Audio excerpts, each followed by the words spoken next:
Human trafficking is a very complex issue. We know it's on the rise in the United States. What has made this a multi-billion-dollar industry is the invisibility. People would say, aren't you afraid that somebody's going to grab your child and run across the border to Mexico? No, I'm actually more concerned about people that are coming into my home without ever walking through my front door because they're coming in through technology. The reality is all of our young people are at risk for exploitation. 300,000 American kids are trafficked every year in the United States. And those were the numbers over 22 years ago. Where do you feel like people have opportunity to step in to actually do something that's not kicking down doors? I've trained a lot of folks, and after the training, they were like, oh my God, that's what that was? Yep. Hi, welcome to Team Protectors. I'm Brittany Dunn, COO and co-founder of Safe House Project. And I'm Christy Wells, the CEO and co-founder of Safe House Project. Safe House Project is a national anti-trafficking organization that works to train individuals to identify and respond to human trafficking, helps victims escape their trafficking situation, and helps to ensure that every survivor has hope, freedom, and a future, and the restorative care and the steps that they need to begin their journey new. So I'm really excited today to welcome our guest, Audrey Morrissey. She sits on the United States Council on Human Trafficking. She's a lived experience expert, someone with decades of experience really investing in our youth and helping break cycles of exploitation. So to my friend and mentor, Audrey Morrissey, welcome to the show. Thank you. It is really an honor to be here. So to get started, human trafficking is a very complex issue, and we know it's on the rise in the United States. Can you kind of help frame for our audience the issue and, more importantly, why we're seeing the increase in human trafficking today? Mm-hmm. What I will say is that this has really always been an issue in the United States. And I think that the general public, when they think of trafficking, they think of foreign countries. The U.S. doesn't come to mind.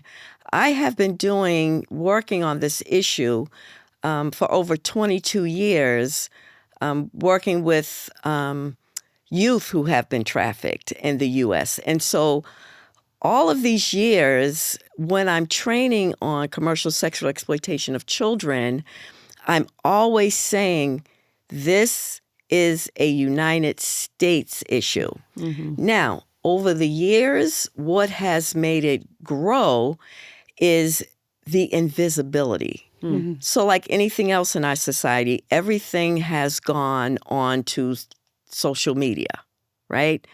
In my day, exploiters had to recruit face-to-face, right?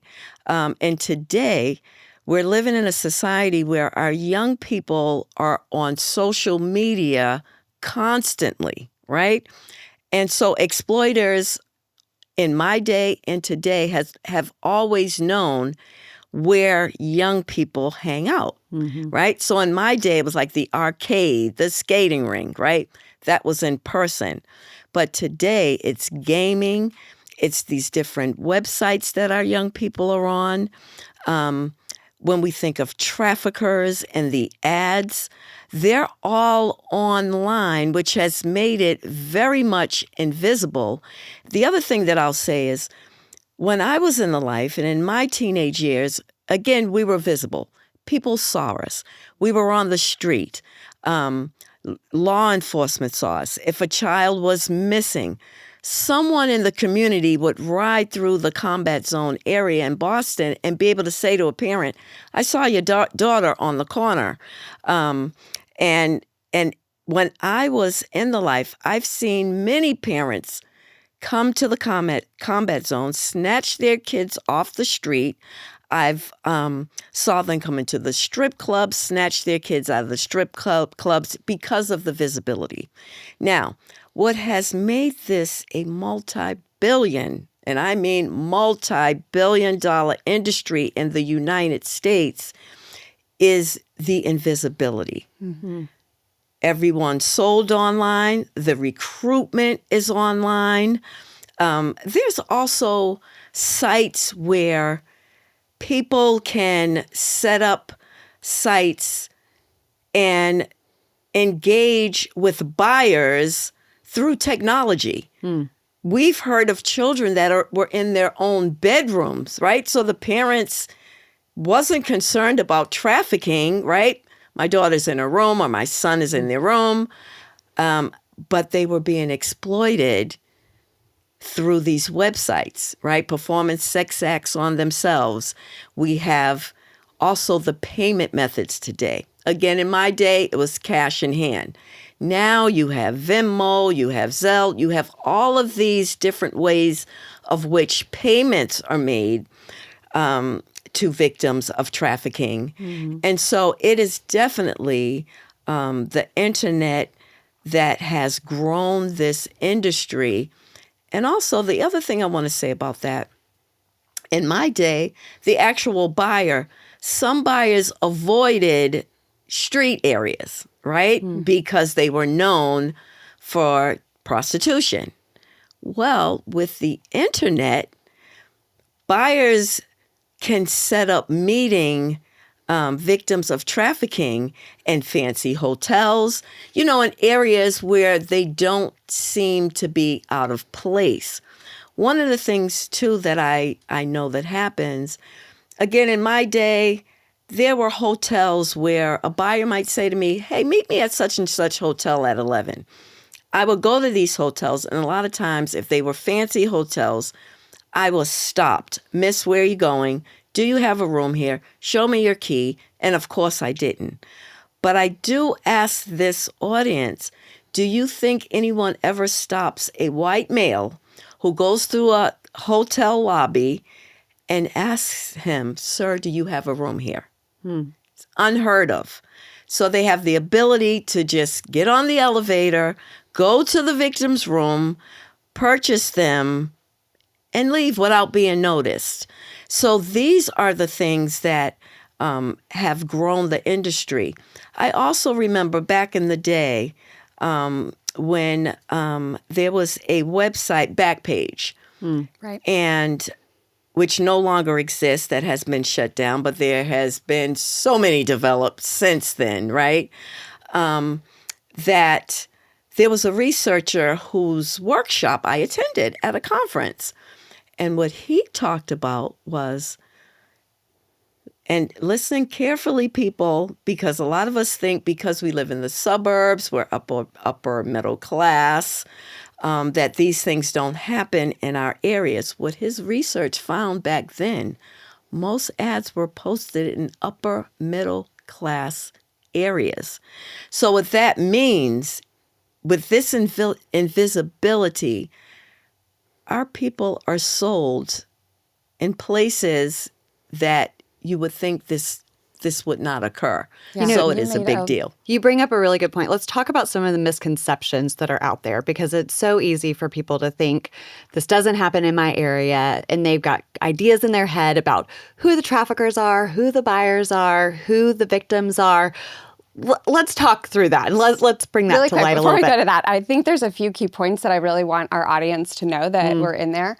I think that it's really critical that we remember that Health and Human Services was estimating in the around 2017 that 300,000 American kids are trafficked every year in the United States. Right. And that our identification rate is only at 1%. And so we really have to understand that this has been an invisible issue for so long. Right. And bringing the internet into it has only allowed for predators to enter into the bedrooms of youth all across America without ever coming through the front door. And so if we aren't extremely vigilant as community members to see it where it's happening, it just continues to grow and really weave itself into the fabric of our communities, like you're saying. Right. I think the other piece is that this is the second largest criminal enterprise now, and it is a $150 billion industry. So it's a very complex issue. And so I just appreciate you kind of helping our audience understand the difference between where it has been and how it has changed, which also means that our solutions have to change and evolve and really get to those places as well. Absolutely. So Absolutely. go ahead. Sorry. No, that's great. I think I want to hear about your perspective on some of the misconceptions, because we're often told people mistake it for human smuggling, and they think that it just means moving somebody across a border, or they say, we'll go through a few of them. What's the misconception around who the victims are? Oh, well, usually you would think that, the victims, they might come from, poor areas. And I will say, Black and brown youth and bodies are sold at a much more alarming rate. Right. But the reality is, all of our young people are at risk for exploitation. They're, America, which is so far ahead in a lot of ways, right? That this has been done in such an underground way. Basically, the media. Mm-hmm. Let's look at how the media would look at it. Change the whole bit, right? Right. The media will also talk about foreign countries.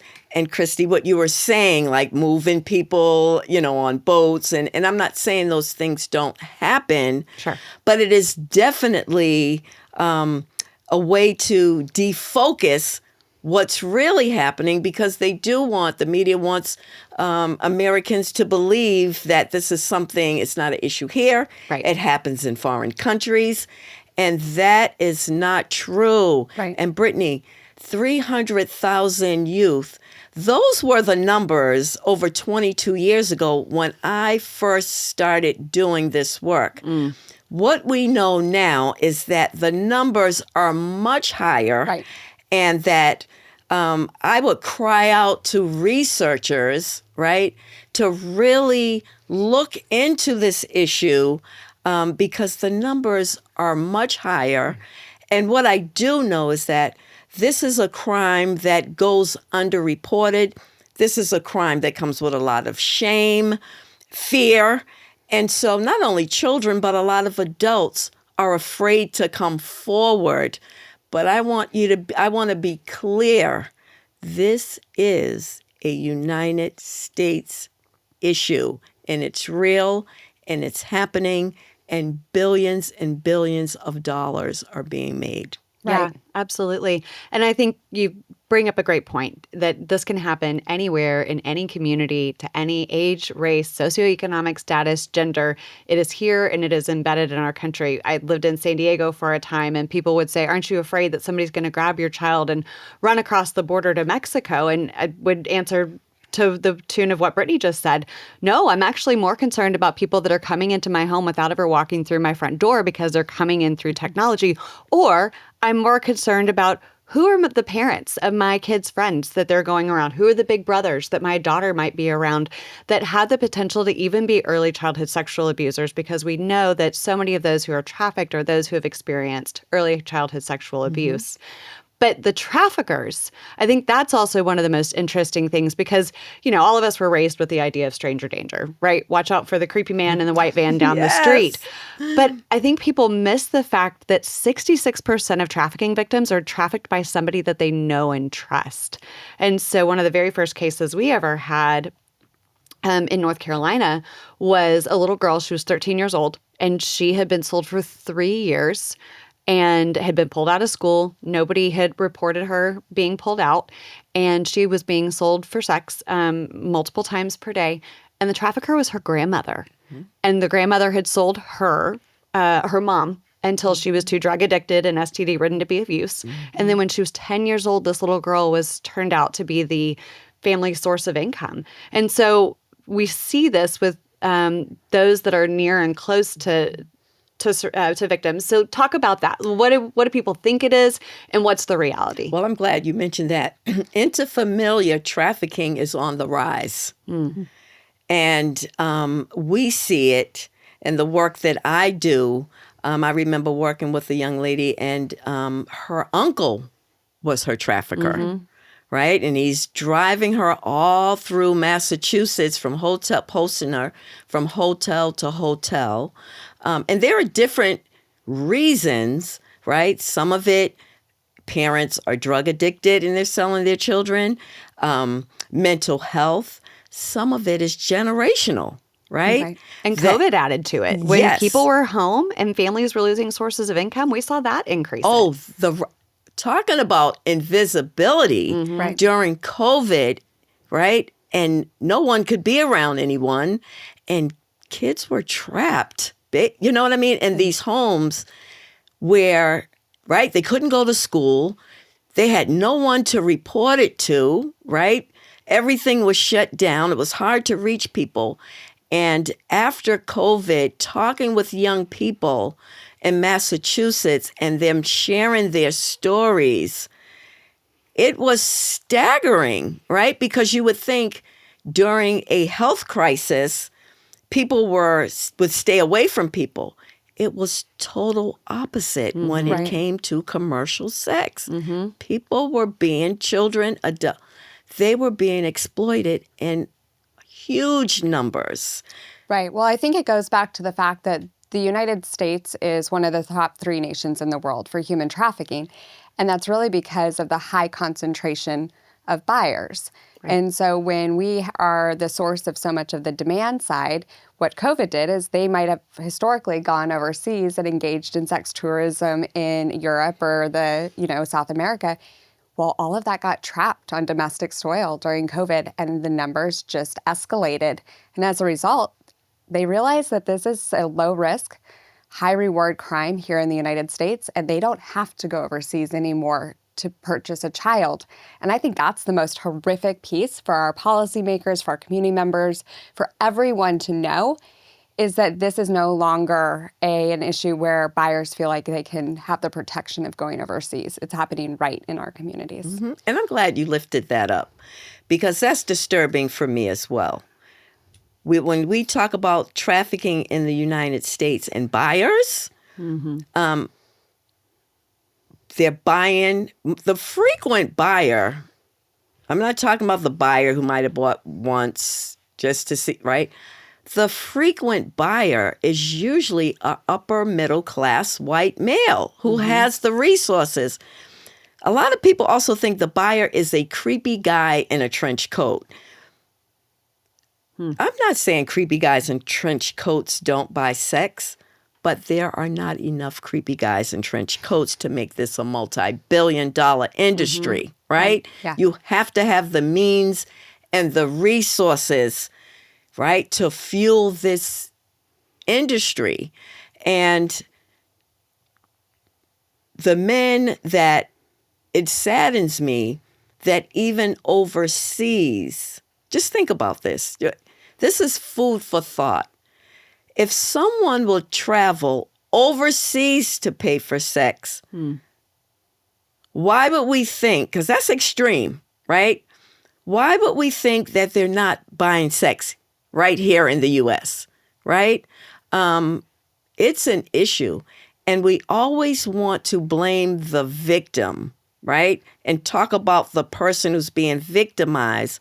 No one ever wants to hold the buyer accountable. There's been so many stings. We're not going to release their names. There was a big sting in Cambridge, Massachusetts, Watertown, Massachusetts, and in Virginia. Right. All the buyers, judges, lawyers, and they didn't want their names exposed. Well, it's a little bit like the Epstein list. Yes. I mean, that's just one of those things that absolutely needs to be released, and people need to be held accountable. Right. Because if there are some who are held accountable and some who are not, we are never going to end this issue. So we have to get to the place where we're willing to hold any person who's perpetrating a crime accountable for those actions. Yes. And I'm glad you said that as well. Because in areas where women in their 30s, drug addicted, are working the streets due to their substance use, what I do want to say is a lot of those women were children and never made it out, and that was the end result. Right. But they're on the street, and so like there's a John School in Worcester, Mass. And Explain what a John School is. a John School is when buyers are caught in a sting. Instead of them being convicted of what is a misdemeanor, which I think should be a felony, particularly when they're buying children. Right. Instead, they have to attend these educational classes where survivors come in and speak, where they're educated that most of the people you're buying are being trafficked. And then they hear the truths and the realities from survivors. And there's a survivor who I love dearly, and I have to, like Audrey Dowdy, I have to say her name. A quote that she always says is, "If I liked you, you wouldn't have to pay me for sex." Right. Which I think is so powerful. But when we think of our the stings, let's go there. And why we don't think this is an issue in the United States. When they're picking up buyers and stings in certain areas, they're buying people on the street, right? So a lot of times they're Latina, right? They're not those upper middle class white buyers because they're buying through the internet. So you're not really seeing a lot of them purchasing on the street in huge numbers, right? Because it's all underground now. They don't have to be seen. So they want to use, if they're arresting men, right? And if they're men of color, oh yeah, they'll put their name in the paper.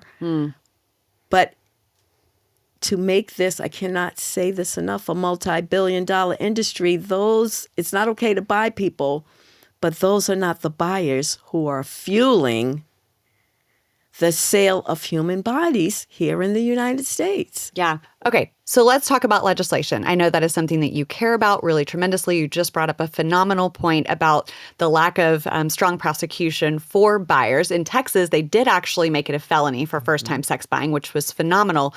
But some of these states still haven't gotten their act together where they are making it illegal to purchase a child for sex. So in California, they just tried to pass some legislation to make it illegal to purchase 16 or 17-year-olds, and they can't get the legislation through because they're implying consent.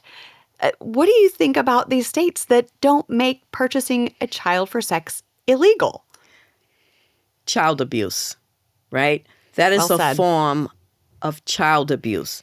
In Massachusetts, any child under the age of 18, and you do not have to cross state lines. All the state has to do is prove force, fraud, or coercion, and you will be charged with human trafficking of a minor.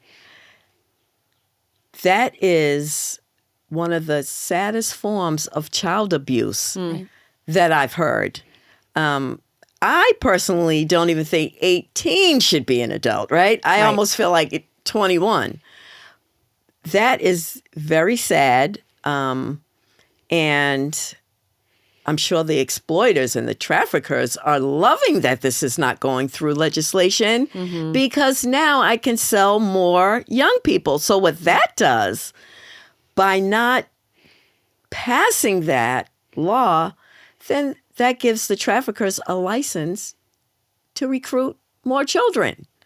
Right. And it's continuing to just push that age younger and younger because as the buyers are desensitized to different ages, then they're coming back and they're asking for younger and younger kids. And so there's just such a high intersection point between where our laws are and what's allowed, and then this continued decline that we are experiencing, especially in some of these really problematic states.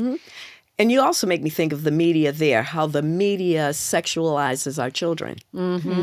And yes, I hope folks from the media are watching this. So what that does, it makes, it sells youth, right? It makes, so meaning when we say, if a state says, okay, 18, you're an adult. Buyers in those states will be, oh, well, send me someone 18. If you say in another state, 16 is the age of consent, then the buyer is saying, send me someone 16, right? And so what that means is, first of all, that's a child. But in those states, even an 18-year-old could be 13 saying I'm 18 and really pass, right? Right. What buyer walks in and goes, show me your driver's license. Let me see that you're really that age. Exactly. And even that buyer who could say, oh, I would never buy a child, but I'll purchase an 18-year-old. Right. Buyer, 9 times out of 10, that 18-year-old that you think you're buying is under the age of 18. Right. Yeah. Period. And the demand is an issue that society wants to avoid. Another thing I always say, if people didn't buy sex, if people didn't buy people, people wouldn't sell people. Right. It is the demand that is fueling the sex industry to where it is today. And power and privilege plays a huge role in that. So switching gears a little bit, we've definitely done a great job of kind of articulating some of the deep challenges. What are some of the systems that you've seen be effective? Where are you seeing opportunities for innovation and growth? Like, how do you really see us being able to continue on this journey of bringing new ideas, I guess, into the field?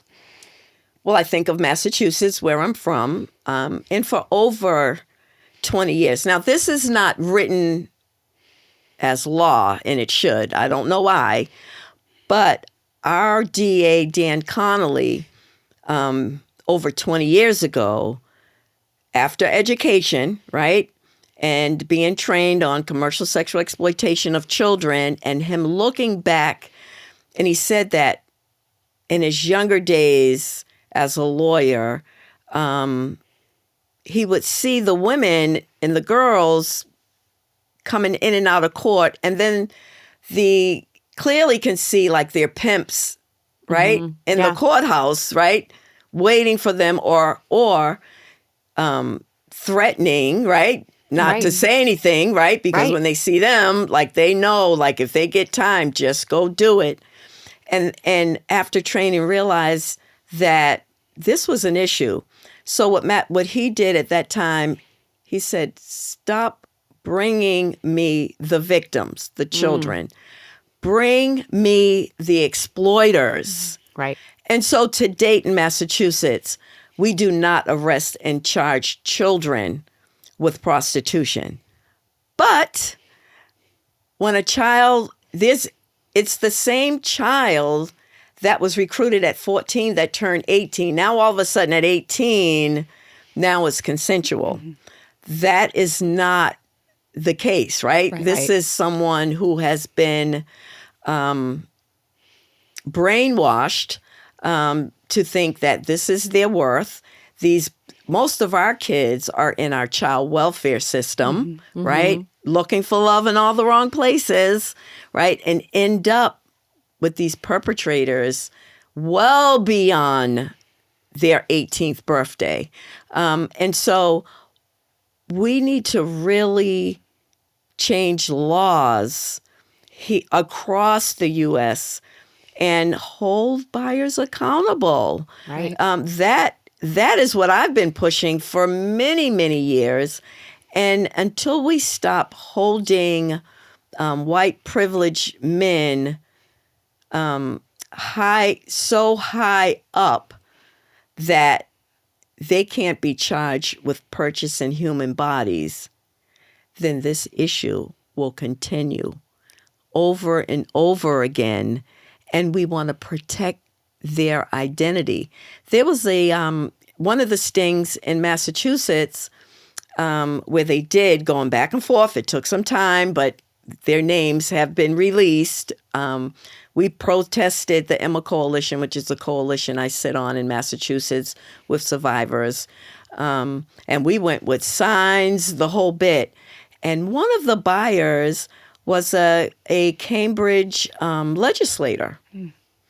And when we went to Cambridge City Hall to talk to folks about this, oh, he does such a great job. He's a great lawyer. And I was just like appalled. Right. But this is the reason. This is the reason that we cannot stop this from happening. Power and privilege is still playing a part in this. Yeah. You make up some really great points, though, that I'm hopeful, like speaking with some of like our technology partners, like the idea of moving past only trying to gauge prevalence for the victim, but how do we actually start to use technology to identify those trends in buying, whether that's through payments or the locations of purchasing. And so really trying to, I think, hopefully bring about new solutions because we have to tackle both the supply and the demand if we're going to eradicate this issue. Yeah. Yeah. Yeah. And I just want to say, too, if the U.S. really want to make a difference, law enforcement, they know a lot of these sites. And they can set things up, but no one wants to fund them. Right. And in Massachusetts, our human trafficking unit probably consists of 3 or 4 detectives. Again, we are not back in the day where vice cops drove around, saw who was on the corners. Those days are long gone, right? It is technology. And in order to catch the predators, the buyers, the exploiters, where money's going is an easy fix. No. We have the technology to do that. Right. Yeah. It's the funding. Put your money where your mouth is, America. Right. We really need our policymakers to move back towards funding the right initiatives within law enforcement and making sure that they have a victim-centered approach to law enforcement, that they have the technology and the tools at their fingertips. And to your point, I know that for a long time, there was one FBI agent for all of Miami-Dade County. Imagine, Miami-Dade County, one FBI agent over human trafficking. We have to invest in our law enforcement and equip them with the tools that they need to do the job, especially since this is a criminal enterprise that requires their attention. Mm-hmm. And there are caring detectives who want to make a difference. But one FBI? I mean, that's impossible. Right. I read this really interesting article the other day from one of our law enforcement partners, and he was talking about just the effects of mental health, especially for those law enforcement officers who are working human trafficking cases. I mean, they're seeing really abusive material all the time. And so I also think we have to make sure that we're prioritizing their mental health, giving them the additional counseling and resources that they need to truly be effective, because otherwise vicarious trauma is really impactful. Absolutely. I know about that as a survivor, right? Yep. So I have mentored a lot of youth over the years, and I can't tell you how many times I got in my car after a visit and bawled, what I mean, before I could start my car. Yeah. And again, it goes back to the funding and those of us that are doing this work. And if those numbers are low, you're really going to see law enforcement with the trauma that you're talking about, because there's no one to relieve them, and there's not enough money and effort put towards this issue. And I will say this. There's some law enforcement that don't take it seriously. Mm-hmm.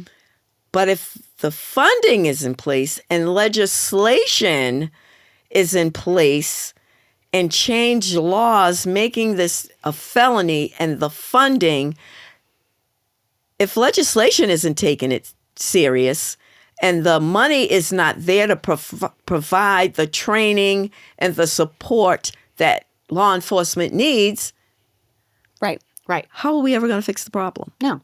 I mean, if we've got no penalties for traffickers and buyers, we've got no resources for law enforcement, and none of the skills that they need to just understand what trafficking looks like, to understand how to investigate it, we're cutting everybody off at the knees. And I like what you said, put your money where your mouth is. We talk all the time in this country about how we deeply, deeply care about trafficking. We want to fight it. And I think it's time that we need to see some better solutions put in place. But let's talk about those that are trying. that are they're doing it. And we've got community members that go, okay, well, all of our phones blew up. We know when the movie Sound of Freedom came out. And everybody said, I want to do this and I want to help and I want to go kick down doors and rescue children. Now, that's not what trafficking looks like in America, so you can address that. We don't rescue people. And we don't rescue people. No, that is. So very I'd like for you to talk about a little bit of that misconception, but let's also talk about what can people do? Is it training and education from your perspective? Is it engaging in community? Where do you feel like people have opportunity to step in to actually do something that's not kicking down doors? All of the above. And what I find very interesting in our society is that we don't want to let people into the schools. Number one, we need to educate our children on what it looks like, right? Yeah. And I always say middle school is the ideal age. My poor children. For children. They knew what sex trafficking was before they knew what sex was. Yes. So providers, anyone who has contact with children, 100% needs to be trained, know the signs, know what to look for. And communities, really, if you see something that doesn't look too, keen, you might see one of your neighbors, one of the children getting in and out of like a certain car, right? You could call local law enforcement and say, hey, I don't know what's going on, but I'm seeing this car dropping this young kid off a couple times a week. Here's the license plate, right? You'll never know. Sometimes that law enforcement is already investigating that person, right? And know the license plate. You don't have to know a lot when engaging with young people. If they're saying my boyfriend's name is Cadillac, a name his mother didn't give him, right? Those are things you can report too. Hey, young kid is talking about someone named Cadillac. A lot of times they're already on the radar of law enforcement. You don't have to know everything. But if you see something, it's a saying, say something. Right. But it's all about education and educating your community, inviting organizations. Find out what organizations in your community is doing this work. Invite those organizations into like your town meetings so that you can educate the people in your community on what this looks like. And I'll tell you, I've trained a lot of folks, and after the training, they were like, oh my God. They knew something. They knew. That was a That's what that was? Yep. Well, I think you have probably said one of my favorite things today, and that is that sometimes we feel like we have to have all of the information to make a report, and we don't. We really just need to simply report. Anytime that we suspect something, it's an opportunity to tell somebody just that one little fact, and it becomes part of a larger investigation, of larger tapestry of information. I know we had moved into a home a few years ago, and the mom next door had 6 children, 4 different dads, which, okay, that happens, but all of a sudden, I had men that were coming and going from the home every few hours, and there were twin 6-year-old girls. Well, over the next week, I realized these little girls, they would come to my house. They wouldn't want to go home. They would show up at the bus stop with no shoes on, completely disheveled. And it was very clear that they were experiencing exploitation. And so, of course, being in the field, I knew how to handle that, but not everybody does. And so we need the eyes and ears of every community member to end this. And so we are excited because we just released our app. Do you want to talk about Simply Report? Yeah. So one of the things that we got a chance to do recently was release something called Simply Report. And it's an AI-powered tool that allows anybody to report their suspicions. They don't have to be a trained observer. They don't have to have all the right language. But it's those I see the same girl getting in the same car over and over again. And it'll ask you questions because it's AI driven. And so it'll engage with you, ask you questions specifically about what you're seeing, what you're observing, details about maybe the car or the individual that's driving the car, details about the kiddo. Or Cadillac. Yeah, or the names.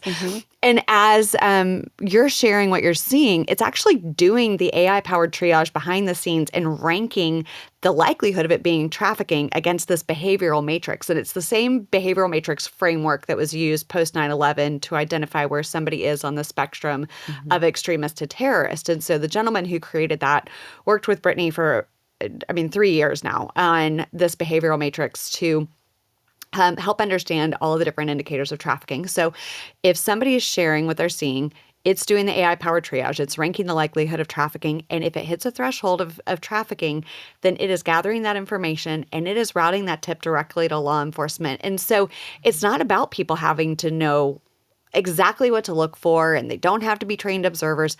They, as Brittany said, they can just simply report, which is why it was called that. But people get nervous about sharing information. And so what would you say to anybody who is hesitant about reporting anything? I'm glad you asked, particularly when it comes to children. If I see something suspicious, I'd rather be wrong anyway than to be right. It's okay if you got it wrong, right? But chances are, when you see something unusual, you're going to get it right. And I'm saying that to say, don't tell yourself, ooh, but what if I'm wrong? When it comes to children, I'd rather, listen, matter of fact, I'd be happy that I got it wrong. You know what I mean? Right. But we have to, we have to report these things. And I am so excited about this app because it just coincides with how it's trafficking is occurring, right, and recruiting is occurring. And I also think it's an opportunity, folks working with youth that have cell phones to have this app on their phones. We know young people don't talk on the phone, but even when I work with, I'm like, why don't you answer your phone? But as soon as I text you, I get a reply. So we already know that. And so I'm excited to bring this home and to include this in our trainings, as resources for providers to have this great technology on their phones. And what's so nice about that, a lot of times people are, they're just afraid that to say something, but this makes it so much easier. Easy. Right. But again, when it comes to children, I'd rather report something and be wrong. Right. I can handle being wrong, right? Because my hope is that this isn't happening. But the truth of the matter is, in most cases, you're going to be right. So do not let I might be wrong, I don't know enough about this issue, so I'm just not going to say anything. Right. It's okay if you're wrong, right? But what you did was you stepped forward because something did not look or feel good or safe for that child. And we also have to realize this is not about us. I'm really clear that what happened to me, it's over, it's done, right? This is no longer about me. Things are done in such a different way than when I was in the life. And so I have to adjust when working with trafficking victims, whether they're children or adults. I also have to remember this is not about you and the way things were done then. I have to keep up. Like technology changes. Yeah. Like this app, next year, you're probably going to have to add some new things to it, right? Yeah. But that's how things are working. Right. And we have to take responsibility for our children. Like what adult can really sit by and not report something that they know is happening to children? And let's step it up a notch. even if it's an adult. I mean, with adult, you can't file child abuse, but it's like domestic violence. If you even see an adult woman that is being abused and you sense trafficking, just report it. Right. Well, Audrey, your expertise is just incredible. We are so grateful for you, for the 22 plus years that you have lent your voice, your time, your talent to truly changing lives. I get emotional just thinking about every single child that you have helped and how many lives you have transformed and helped them journey in freedom, which is not easy. And so thank you for being just a friend, a mentor, somebody who inspires everyone around them every single day. And to our audience, thank you for joining us, for hearing from Audrey on how important it is for each of us to see and truly respond to how human trafficking is happening in our communities. We cannot do this without you. It is that together we are team protectors, and that is how we will eradicate human trafficking in the United States. So thank you for joining us, and we will see you on the next episode of Team Protectors.